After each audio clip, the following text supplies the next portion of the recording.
মনে হচ্ছে একটি অদৃশ্য শক্তি উপদেষ্টাদের কাজে হস্তক্ষেপ করছে বলেছেন জিএম কাদের। অদৃশ্য একটি শক্তি অন্তর্বর্তী সরকারের উপদেষ্টাদের কাজে হস্তক্ষেপ করছে বলে মনে হচ্ছে জাতীয় পার্টির জাপা চেয়ারম্যান জিএম কাদের। তিনি বলেছেন, যারা উপদেষ্টা আছেন তাদের সম্বন্ধে আমি জানি, তারা অত্যন্ত যোগ্যতা সম্পন্ন মানুষ। আমি বিশ্বাস করি তারা দেশের স্বার্থেই কাজ করছেন, কিন্তু মনে হচ্ছে একটি অদৃশ্য শক্তি আছে যারা উপদেষ্টাদের কাজে হস্তক্ষেপ করছে।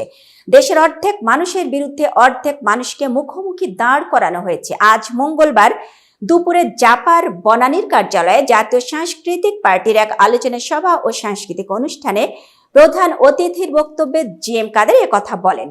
দেশকে দুই ভাগে বিভক্ত করা হচ্ছে বলে অভিযোগ করে জিএম কাদের বলেন, দেশকে শুধু দুই ভাগেই ভাগ করা হয়নি, এক ভাগকে অন্য ভাগের উপর লেলিয়ে দেওয়া হয়েছে। দেশে একটি সংঘাতময় পরিস্থিতি সৃষ্টি করা হয়েছে। এক্ষেত্রে পুলিশ ও বিচার বিভাগ যেন বাধ্য হয়েছে তাদের সহায়তা করতে। এমন বাস্তবতায় কখনোই দেশে স্থিতিশীলতা আসতে পারে না। যে কোনো সময় অস্থিতিশীল পরিস্থিতি সৃষ্টি হতে পারে। বিপুল জনসংখ্যা অধিষ্ঠিত এমন একটি দেশে অস্থিতিশীল পরিস্থিতির সৃষ্টি হলে মানবিক বিপর্যয় সৃষ্টির আশঙ্কা আছে।